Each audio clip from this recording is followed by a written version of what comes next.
Hello students पिछले lecture में हमने सेकंड चैप्टर स्टार्ट कर दिया था और सेकंड चैप्टर में हमने कुछ बेसिक कंसेप्ट से रिलेट कुछ डेफिनेशंस पढ़ ली थी। उन्हीं डेफिनेशंस में स्टूडेंट्स हम जो कल बात कर रहे थे लास्ट टॉपिक पे कि एक घात संचय और लीनियरली इंडिपेंडेंसी और लीनियरली डिपेंडेंसी क्या थी, तो एक बार उसे और देख लेते हैं कि यदि मेरे पास स्टूडेंट्स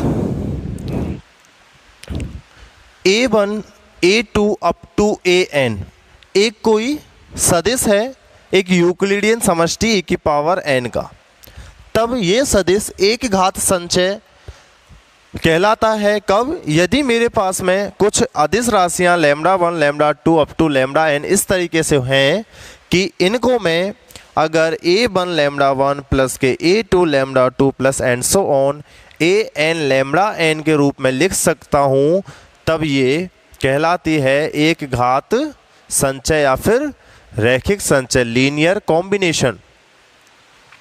तो ये जो फॉर्म होती है वो कहलाती है इस सदिश का इन अदिशों के रेस्पेक्ट में एक घात संचय।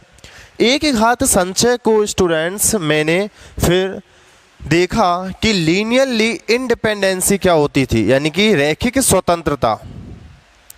रैखिक स्वतंत्रता क्या होती है? रैखिक स्वतंत्रता में हमने देखा स्टूडेंट्स कि यदि मेरे पास में A1 A2 up to AN एक सदिश है, तो यहाँ पे λ1 λ2 अप टू λn अदिश राशि इस तरीके से होती है कि इनका एक घात संचय A1 λ1 A2 λ2 plus and so on AN λn बराबर 0 होता है।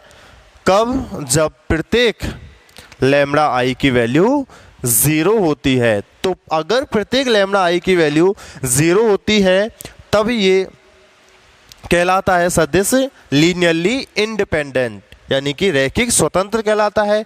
लेकिन स्टूडेंट्स यदि इन λi में से where i is vary from 1 to n, तो इन λi में से यदि एक भी λ की वैल्यू नॉन ज़ीरो हुई, अर्थात मैंने मान लिया कि यदि λ1 की वैल्यू 0 नहीं है, बाकी के सभी लैम्डास की वैल्यू 0 है, तब हम कहेंगे कि ये जो सदिश है वो कहलाता है लीनियरली डिपेंडेंट, यानी कि रैखिक आश्रित। इसका मतलब ये हुआ स्टूडेंट्स कि इन n लैम्डास में से अगर एक भी लैम्डा इन n लैम्डास में से अगर एक भी लैम्डा नॉन ज़ीरो मिला, इसका मतलब वो डेफिनेशन बताती है लीनियरली डिपेंडेंसी की, यानी कि वो सदिश जो होता है वो कैसा होगा? रैखिक आश्रित। ठीक है स्टूडेंट्स, इससे रिलेट स्टूडेंट्स हम एक एग्जांपल देखते हैं। Example number 4। एग्जांपल नंबर 4 में पेज नंबर 34। एग्जांपल नंबर 4 में क्या कहा गया है स्टूडेंट्स कि आपको 3 सदिश दिए गए हैं, उन 3 सदिशों को चेक करना है कि क्या वो सदिश लीनियरली डिपेंडेंट है या फिर लीनियरली इंडिपेंडेंट है। तो देखते हैं स्टूडेंट्स एग्जाम्पल नंबर 4, जहां आपको सदिश दिए गए हैं। A जो है वो है 2,3, B 1 1 1 1 और C जो है वो है 4 5। ठीक है, तो अब आपको ये चेक करने हैं कि क्या A B C linearly independent है या फिर लीनियरली डिपेंडेंट है। तो उसके लिए मैं क्या करता हूँ स्टूडेंट्स, मैंने मान लिया कि मेरे पास में λ1 λ2 और λ3 3 अदिश राशियाँ इस प्रकार हैं कि क्या करते हैं, A λ1 इनका रैखिक या फिर एक घात संचय लिखते हैं, B λ2 plus C λ3 equals to 0। तो यहाँ से λ1 यानी कि 2,3 into λ1 plus 1 1 λ2 plus 4 5 λ3 equals to 0। तो इनको इक्वेशन फॉर्मेट में लिख सकते हैं, 2 ऑफ λ1 प्लस के λ2 प्लस के 4 λ3 इक्वल्स टू 0।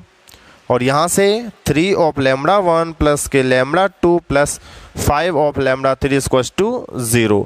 अब मुझे स्टूडेंट्स बात करनी है लैम्बडा 1, लैम्बडा 2 और लैम्बडा 3 की वैल्यू क्या होने वाली है। अगर मेरे पास में तीनों लैम्बडास की वैल्यू 0 हुई, इसका मतलब ये जो सदिश हैं वो कैसे होंगे, लीनियरली इंडिपेंडेंट। और यदि स्टूडेंट्स इनमें से एक भी लैम्बडा नॉन जीरो मिला तो ये जो सदिश हैं वो कैसे हो जाएंगे, लीनियरली डिपेंडेंट। तो जब मेरे पास में ये दो इक्वेशन गिवन होती हैं तो इनके सॉल्यूशन के लिए मैं क्या करता हूँ, लैम्बडा 1 अपॉन लैम्बडा 1 की वैल्यू फाइंड आउट करने के लिए मैं क्या करता हूँ students, this coefficient multiply this multiply this, यानी कि 5 माइनस 4 इक्वल्स टू लैम्बडा 2। क्योंकि लैम्बडा 2 माइनस में होता है, या तो इसको माइनस में करके जैसे हम मैट्रिक्स को सॉल्व करते हैं वैसे ही कर दीजिए, या फिर इसको पॉजिटिव रहने दीजिए। तो फिर अब मैं इधर से इस तरीके से मल्टीप्लिकेशन करता हूं, जैसे कि 4 तिया 12 माइनस 5 दूनी 10 is equals to lambda 3 upon 2 minus 3। इसका मतलब लैम्बडा 1 अपॉन 1, लैम्बडा 2 अपॉन 2 और लैम्बडा 3 अपॉन -1। सो स्टूडेंट्स देखिए, यहाँ से लैम्बडा 1 की वैल्यू 1 यानी कि नॉन ज़ीरो, लैम्बडा 2 की वैल्यू 2 नॉन ज़ीरो और लैम्बडा 3 की value -1 which is also non zero. इसका मतलब स्टूडेंट्स कि यहाँ एक ही नहीं बल्कि सभी लैम्बडास की वैल्यू कैसी है, नॉन ज़ीरो है। इसका मतलब ये जो सदिश हैं ए, बी और सी ये कैसे हैं, लीनियरली डिपेंडेंट, रैखिक आश्रित। तो स्टूडेंट्स इस तरीके से हम लीनियरली इंडिपेंडेंसी और लीनियरली डिपेंडेंसी को पढ़ते हैं। नेक्स्ट स्टूडेंट्स हम बात करते हैं जनक समुच्चय यानी कि स्पैनिंग सेट। स्पैनिंग सेट क्या होता है स्टूडेंट्स, जैसा कि हम नाम से कुछ ये पता कर पा रहे हैं कि जनक का मतलब क्या होता है स्टूडेंट्स, जनक मतलब जिससे किसी चीज़ की उत्पत्ति हुई हो, ठीक है, यानी कि जो चीज़ किसी चीज़ से बनी हो वो क्या होता है, जनक। तो मैथमेटिकली जनक समुच्चय क्या होता है, स्पैनिंग सेट क्या होता है, स्पैनिंग सेट यानी कि जनक समुच्चय क्या होता है। जनक समुच्चय जो है स्टूडेंट्स, मैंने मान लिया स्टूडेंट्स कि यदि मेरे पास में एक कोई सदिश समष्टि है, उस सदिश समष्टि के सदिशों का मेरे पास में कोई एक समुच्चय है, ठीक है, सदिश समष्टि के किन्हीं सदिशों का कोई एक समुच्चय है। और मैंने मान लिया कि B जो है वो एक A का उपसमुच्चय है, B is subset of A, B A का उपसमुच्चय है। तब B को A का जनक समुच्चय कहते हैं, कब, जब A का प्रत्येक सदिश B के प्रत्येक सदिश के लीनियर कॉम्बिनेशन से प्राप्त किया जा सके। अर्थात यदि मेरे पास में किसी सदिश समष्टि का एक समुच्चय A है और B इसका एक कोई उपसमुच्चय है, तब A का यदि प्रत्येक सदिश B के सदिश के लीनियर कॉम्बिनेशन से मिलकर बना हो, तब B को हम A का जनक समुच्चय कहते हैं, क्योंकि B के प्रत्येक अवयव से A का प्रत्येक अवयव B के प्रत्येक अवयव के लीनियर कॉम्बिनेशन से A का प्रत्येक अवयव कैसे हो रहा है, जनरेट हो रहा है, यानी कि स्पैन हो रहा है, मतलब उसको जनरेट कर रहा है, जनित कर रहा है। कौन, B का प्रत्येक लीनियर कॉम्बिनेशन, B के सदिश का प्रत्येक लीनियर कॉम्बिनेशन A के किसी ना किसी एक सदिश को जनरेट कर रहा होता है, ठीक है स्टूडेंट्स। इसीलिए B को हम A का जनक समुच्चय कहते हैं। जैसे कि स्टूडेंट्स अगर मेरे पास में एक सेट है E1, E2 और E3, वेयर EIs क्या होते थे, इकाई सदिश, ठीक है। सो EIs इकाई सदिश होते थे तो अब जो E1 E2 E3 है वो किस तरीके से लिखे जाते हैं, 1 0 0, E2 is 0 1 0 and E3 is 0 0 1। तो ये जो सदिश है ये मैंने नाम दे दिया B, ठीक है स्टूडेंट्स। तब जो ये सदिश होगा B वो E क्यूब का जनक समुच्चय कहलाता है, स्पैनिंग सेट कहलाता है E क्यूब का B। क्यों? क्योंकि E क्यूब का प्रत्येक एलिमेंट को हम B के अवयवों के यानी कि B के सदिशों के लीनियर कॉम्बिनेशन से व्यक्त कर सकते हैं। कैसे स्टूडेंट्स? E क्यूब का प्रत्येक एलिमेंट किस फॉर्मेट में होगा? E क्यूब का प्रत्येक एलिमेंट वो कुछ A B और C फॉर्मेट में होगा, where A B, C belongs to R real number. ठीक है स्टूडेंट्स, अगर मैंने मान लिया कि A B C E cube का एक एलिमेंट A B C है जहां A B C जो है वो R के एलिमेंट हैं, तब क्या मैं E क्यूब के इस एलिमेंट को B के इन सदिशों के लीनियर कॉम्बिनेशन से व्यक्त कर सकता हूं या फिर नहीं? तो देखिए स्टूडेंट्स, अगर मैं लीनियर कॉम्बिनेशन के फॉर्मेट में इसको लिखना है तो मैं क्या करता हूं, मैंने मान लिया कि λ1 बराबर A, λ2 बराबर B और λ3 बराबर C। तब λ1 E1 प्लस के λ2 E2 plus λ3 E3, λ1 E1 plus λ2 E2 plus λ3 E3। तो देखिए λ1 इज A, ठीक है, E1 is 1 0 0 plus λ2 is B, E2 is 0 1 0 and λ3 is C and E3 is 0 0 1। तो देखिए स्टूडेंट्स, इसको मैं क्या लिख सकता हूं, A 0 0 plus B 0 B 0 plus 0 0 और C, ठीक है। A 1 के साथ में A, 0 के साथ में 0 0, B 0 के साथ 0, B 1 के साथ B, V 0 0, C 0 0, C 0 0 0, C 1 C, ठीक है। और इसको क्या लिख सकते हैं अब, क्योंकि ये क्या है, इन सदिशों का योग है जिसमें करस्पॉन्डेंस एलिमेंट का सम करस्पॉन्डेंस एलिमेंट के साथ, तो this is A, B, C, यानी कि A plus 0 is A, 0 plus B plus 0 is B, 0 plus 0 plus C is C। तो देखिए स्टूडेंट्स, मुझे यही तो चाहिए था कि A B C अगर मेरे पास में E क्यूब का एक एलिमेंट है, एक सदिश है, तो इस A B C को मैं इस B के प्रत्येक सदिश के लीनियर कॉम्बिनेशन में लिख सकता हूं, जो कि मुझे दिख रहा है।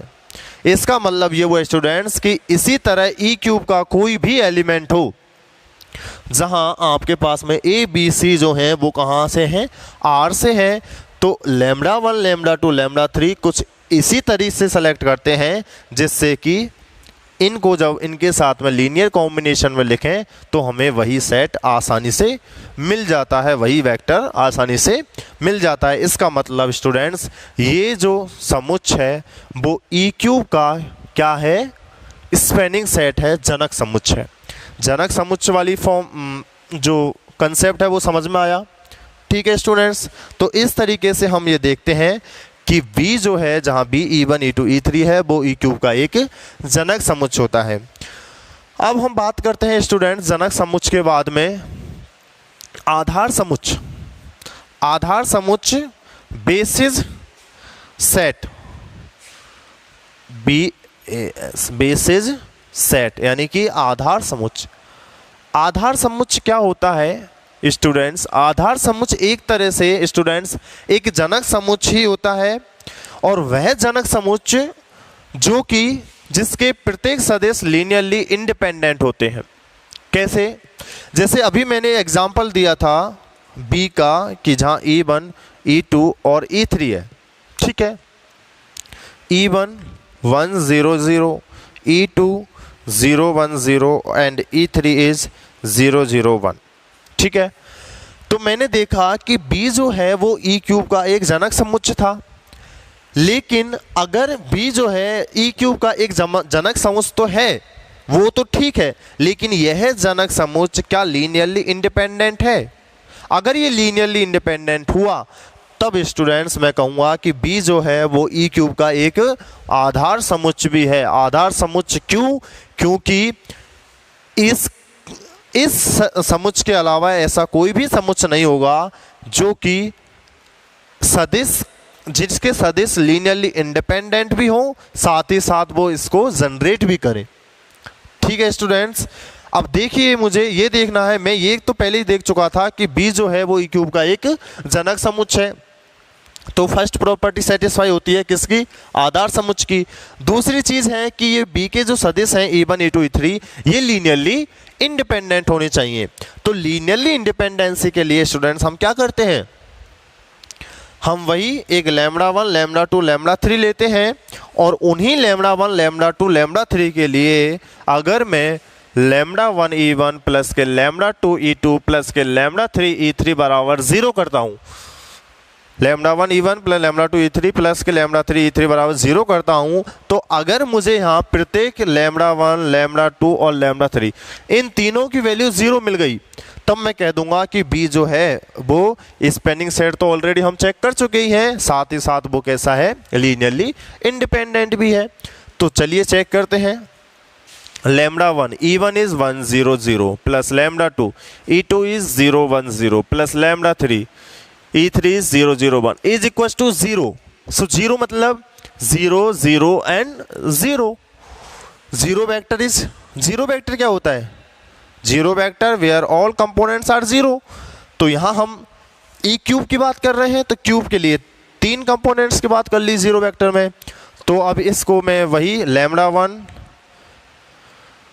Comma λ2 comma λ3 is equal to 0 0 and 0, ये वही चीज सेम ऐसे ही क्या करना है? Sum of vectors with scalar multiplication. So this is λ1 comma λ2 comma λ3 is equal to 0 0 0, यानी कि λ1 की वैल्यू 0, λ2 की वैल्यू 0 और λ3 की भी वैल्यू 0। इसका मतलब स्टूडेंट्स ये हुआ कि यस, ये जो वेक्टर है, ये जो सेट है वो स्पैनिंग सेट तो है ही, साथ ही साथ लीनियरली इंडिपेंडेंट भी है। इसीलिए इस सेट को इस ई क्यूब का जनक समुच्चय और आधार समुच्चय भी कहते हैं। ठीक है स्टूडेंट्स।